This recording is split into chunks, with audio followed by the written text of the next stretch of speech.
How's it going, guys? Welcome back to the channel. Today we are going to be discussing how you can improve and get ready for FIFA 22.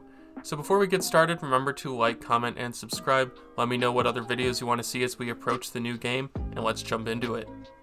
So my first tip today is just to read the pitch notes. There's a lot of new features in the game, whether it's game mode changes, the way that you progress in Ultimate Team, or even just the gameplay itself. So really take the time to read the pitch notes, especially as we get closer to the game, because if you read them right when they came out in the last few days, you're probably going to forget a lot of the changes by the time the game comes out. So go back, reread the pitch notes, and see what's actually changed. I think that every year there's a few different changes that people completely forget are in the game, such as player lock or directional runs that almost no one uses, but they're really effective, and I think a lot of people just forget that they exist by the time the game comes out. If you don't have the time to read through all the pitch notes, I know there's some videos on YouTube, but I would also recommend listening to the Foot Weekly podcast. Ben did a great read through of the pitch notes in a sort of audiobook format, so definitely check that out. Makes it a lot easier to comprehend sometimes when someone's reading it and you're just following along. And now moving into some actual gameplay tips. My first tip is to play the new gen version if you can. So if you have the new generation consoles such as the PS5, the Xbox Series X or S, and you have the new version of FIFA 21, I would suggest playing that. If you're like me and you only played the old gen version even though you have a next gen console, you'll probably be used to the way that game looks and feels, but I would definitely recommend playing the new gen version. From all accounts, the new FIFA 22 game has a lot of features that are unique to the next gen version, so you'll probably be wanting to play that. So go ahead and take the time to get used to it. Obviously the gameplay is not exactly the same, but the next gen version is a bit closer in terms of what you can expect visually, so it's one less thing to adjust to. Now our next tip is to stop relying on meta skill moves. So things like the bridge, the directional nutmeg, some other skill moves that have been very meta, or even meta tactics. Stop trying to play those things because they are not going to be as effective next year. Obviously some things carry over, things like having fast players or certain types of like finesse shots or places to shoot from.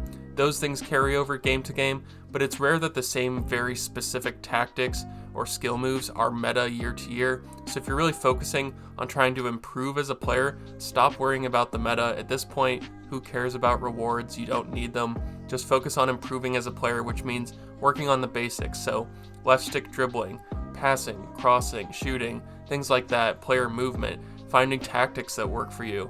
Don't worry about playing what people say is the best, narrow 4-3-1-2, high pressing. If you want to get better at pressing, go ahead and try that, but don't feel like you need to be worrying about what's good this year because it changes year to year. And for our next tip, it is related to the players you use. Now, some people think that they need to go and start using full gold teams, base starter cards to try to get used to the types of players that you'll be using at the start of FIFA 22. And I definitely understand the thinking there.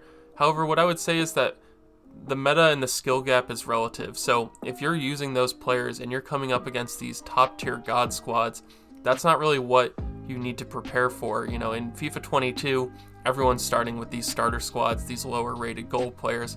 So using higher rated players is fine because you're using players that are on the same skill level as what your opponents are using, so you're not playing from behind the curve. Now, using those gold players could help you improve your game because you're using lesser players, so you could get a benefit from that. But in terms of getting ready for FIFA 22 itself, I don't think you really need to use those lower rated players.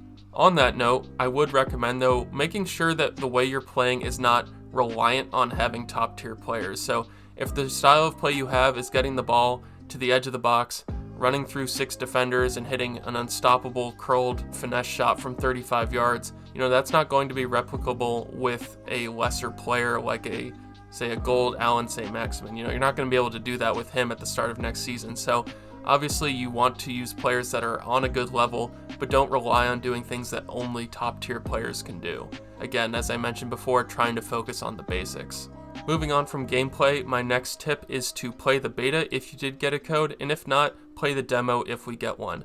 We don't know for sure yet if we're going to get a demo, but obviously playing the actual game of FIFA 22, even in an early demo or beta stage, is going to give you the best actual, influence on your game for FIFA 22 because you'll have understood kind of how the gameplay is going to work.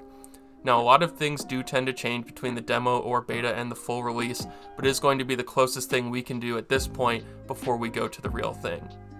My next tip, and maybe the most important one, especially from a mental aspect, is to take a break. If you're someone who's been playing FIFA non-stop all season, started back in October and you've been playing all the way through, you haven't really stopped, you played through Team of the Season, through Summer Stars, through Footies, take a break, because it can really be a problem if you get burnt out on the game right before the new one starts. In my opinion, the early parts of the game are the most fun. People are still learning the meta, there's less exploits, people are, using worse players, there's more team variety. It's a really fun time to play, and that's not the time of the year that you want to be burnt out and not wanting to play FIFA. And even if you have taken breaks throughout the year, I would recommend taking one for much of September. There's not a lot to do on FIFA 21 at that point. Maybe come back and play every so often just to give yourself, a reminder of how the game functions, what to do, so you're not super rusty.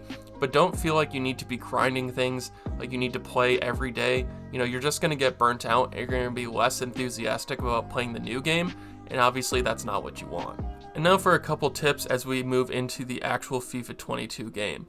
The first tip is to pre-order the game and use your early access for games only. So obviously I'm not going to tell you that you have to pre-order the game, I'm not here on behalf of EA, but getting that pre-order in and getting those 10 hours with EA Play before the game goes live, that's really valuable. I don't think you even have to pre-order the game if you have EA Play. You can just get on there and use your 10 hours even without owning the game, but obviously having that game pre-ordered means your club info will transfer over, so that's, it's really ideal. So when you get that early access, it's important to do a few things. One, make sure that you are spending your 10 hours only playing games.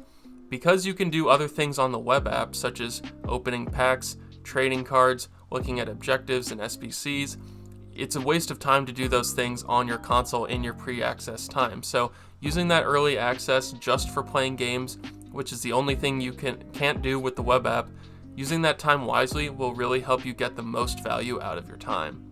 And also make sure that when you're done playing the game, that you close out of the app. I know with some people, if they leave the app running, like you just turn your Xbox off with the game running, it'll still keep your time counting for a little bit, so make sure you're exiting out and quitting out of the app as soon as you're done to save your time. If you pre-ordered the Ultimate Edition of the game, you will have received 4,600 FIFA points. Some people will be planning to use these for drafts. I would recommend staying away from doing drafts unless you're a top player, just because a lot of top players tend to do drafts with their FIFA points early on, and it's going to be really cutthroat, a lot of really good players there, and you might not get a great return on your FIFA points. Instead, I would say just go ahead and open premium gold packs. You're going to get some players out of them that you can list on the market or keep for your club. I would say early days, just try to sell everything, especially when people haven't been able to play games yet. Coins are at a premium and people don't really have a way to go earn more by playing the game. So a lot of these top players can go for pretty crazy prices. You'll see lower rated rare meta golds like Adama Traore, Alan Maximin. They'll sell for a lot of coins early on. Some may even go extinct. So keep an eye out for those things. Find places where you can invest. If something's going for a ton of coins, just sell it. You can always rebuy those players when they go down later on. Especially as people start getting access to the game, then they'll have ways to earn more coins, open more packs, complete objectives, which opens packs, complete SBCs for packs. So there'll be a lot of ways to get access to those players later on. So selling those players, if you get them early, can be really impactful for your club. Earn some coins and then reinvest them and keep going. And the final tip for today's video is to be open-minded about FIFA 22. Every year, people go into the game really hopeful, and for some people, they have a rough start and it really impacts their opinion on the game. They think it's a bad game, it must suck because I'm not doing well. Sometimes it just takes certain people longer to adjust. Maybe you did really well at FIFA 21 and you start off FIFA 22 not doing so well. Just give it time, learn the game, get used to things. Maybe you just really got your gameplay attuned to FIFA 21 and it takes some time to unlearn some of those habits and get used to what's good and what's not good in FIFA 22. So go in with an open mind, give it a chance, and just be patient. Enjoy the grind, appreciate the times when you don't have a stacked squad, and each time you get a good player, it's really impactful to your squad. It's really the most fun part of the year for me, and I think you'll enjoy it more if you just go in and try to focus on having fun than worrying about where you're going to finish in your first weekend league, how fast you get to Division 1 and Rivals. Take your time and then just enjoy the grind. And that's going to do it for today's video. Thank you guys so much for watching. Again, like, comment, and subscribe. Let me know what other videos you want to see. Feel free to reach out to me on Twitter or in the Foot Weekly Discord. And again, have a good one.